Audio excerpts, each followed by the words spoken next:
The American Academy of Pediatrics has recommended that parents put their kids to sleep on their backs.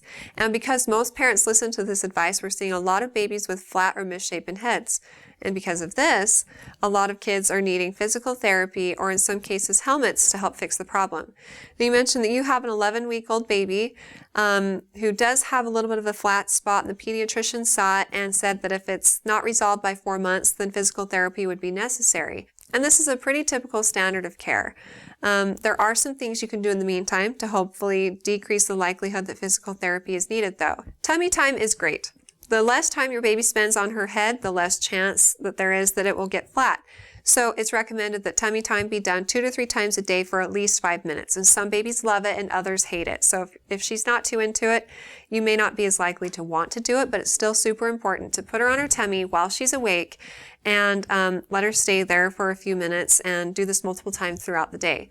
This gives her little head a break, and it also gives her a chance to develop the muscles in her neck and upper body. And this leads to other things like rolling over and crawling and all those sorts of fun milestones that come a little bit later. So that's important. You can also rotate the side of the bed you put her on at night. For example, studies have been done that show that babies naturally turn their heads towards the door. And so if your baby went to sleep on the right side of the bed when you put her down at bedtime, then when she goes down for her next nap, put her on the left side and keep alternating the side of the bed that you put her head on, because that will help her naturally alternate the side that she looks to.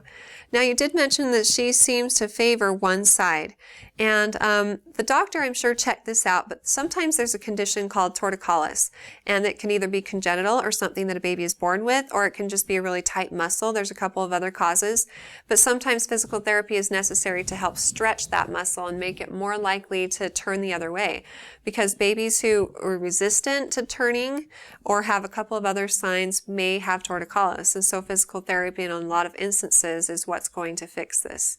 So again, talk to the doctor, keep in close contact with them, and if you have more specific questions about it, be sure to talk to the doctor. But if you have any other questions for me, feel free to ask them on our Facebook page, and recommend us to your friends and family too.